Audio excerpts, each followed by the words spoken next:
In this episode of Remote Calculus, we will be discussing how to find the volume of a solid of revolution using the concept of adding a bunch of disks. What we mean by a solid of revolution is like this cute little snowman. You can imagine this curve revolved around an axis, creating the shape of the snowman. We have a couple other examples. We have this ornament. You can picture a parabola revolved around an axis, creating the ornament shape. And we have a couple other examples here. The idea that we will be using to find the volume will be that we will slice the shape into a bunch of disks. The thicker the disks, the more our sum of the volumes will be an approximation, and the thinner the disks, the better it will fit the curve and thus be a better approximation. The overall idea will be, if you imagine slicing the disks thinner and thinner and thinner, it will fit the curve better and better and better. And since there is no absolute thinnest disk, you can think about the true exact volume being the limit as the number of disks go to infinity. So what is the volume of a disk? Well, let's look at this hockey puck. It's a good representation of a disk. A disk is just a cylinder. So the volume of it is the area of a circle times the thickness or the height. For our plant stand here, we have a polynomial curve revolved around the x-axis, creating this plant stand shape. Notice we've actually built this out of a whole bunch of disks. And so it's illustrating the idea of finding the volume of a lot of thin disks and adding them up. But the true exact volume of the shape would be if we took the limit as the number of disks went to infinity. Notice that the radius of the disks corresponds with the value of the function. Whatever the y value of the function is, it gives us the radius of our disks. So this particular polynomial curve is negative 0.055 times x cubed plus 0.665 times x squared minus 1.529 times x plus 2.282. And when we revolve that around the x-axis, we create the shape shown here. So the exact volume will be the integral pi times function squared, and the thickness or the height of the disk is represented by our differential dx. Everything that you write down in your integral has to represent something. There is no extra notation. Every single part of the formula is there for a reason. Pi is there because it's part of the area of a circle. Function squared is here because it's also part of the area of a circle. And the dx is the height of the disk. Now, we learned earlier about the fundamental theorem of calculus.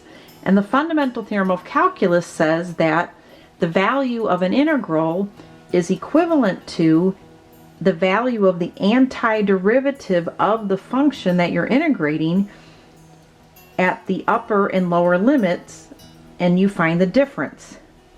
That's the punchline of the fundamental theorem of calculus.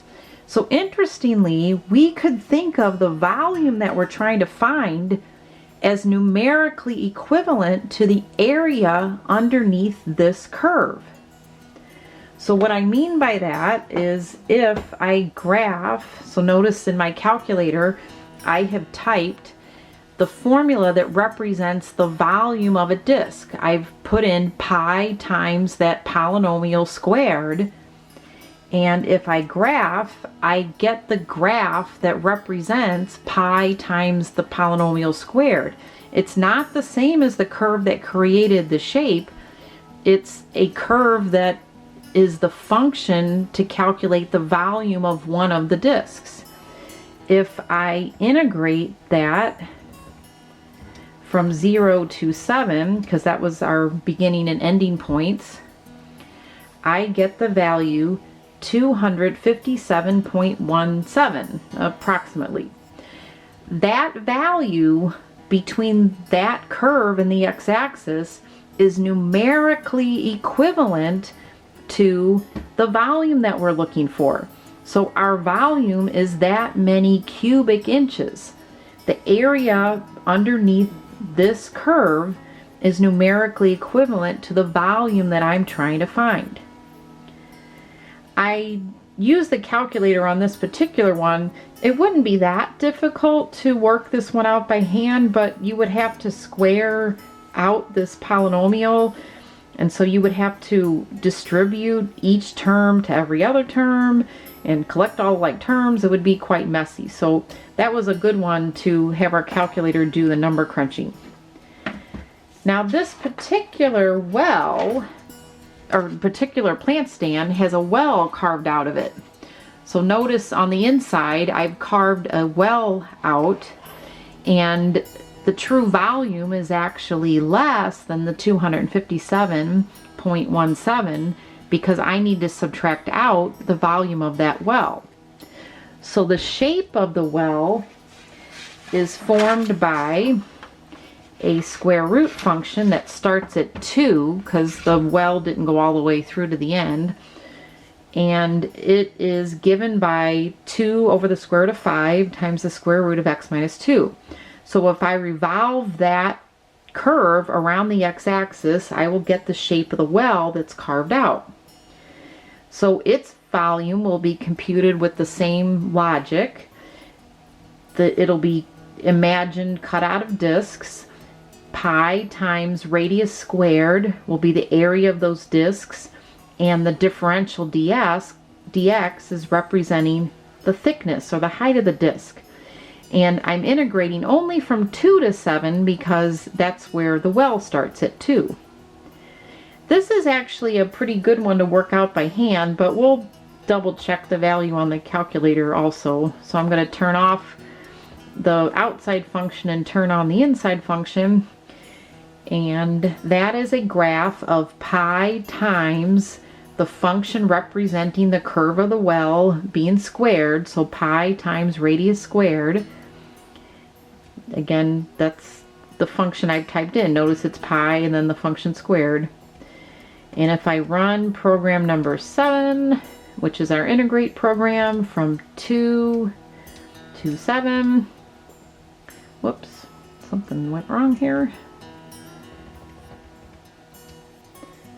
2 to 7. I get 31.41. So we know that's what we're aiming for in terms of double checking our answer. Like I said though, this is a pretty good one to work out by hand.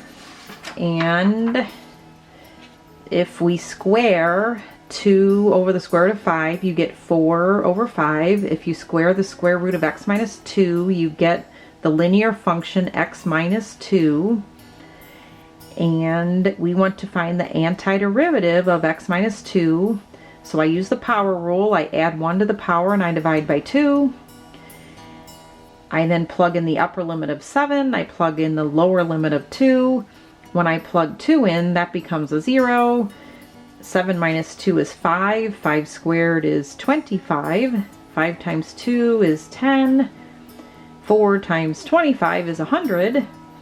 And 100 divided by 10 is 10, and so 10 times pi is approximately the 31.42 that my calculator gave me. So again, the area underneath that curve is numerically equivalent to the volume that we were trying to find. But the units are cubic inches for the volume and not square inches. So in summary, our overall plant stand is comprised of this outside function revolved around the x-axis. Its volume is given by 257.17 cubic inches. We carved out an inner well, so we just subtract the volume of that well, and the overall volume of our plant stand is 225.75 cubic inches. And that is the idea of volumes by disks.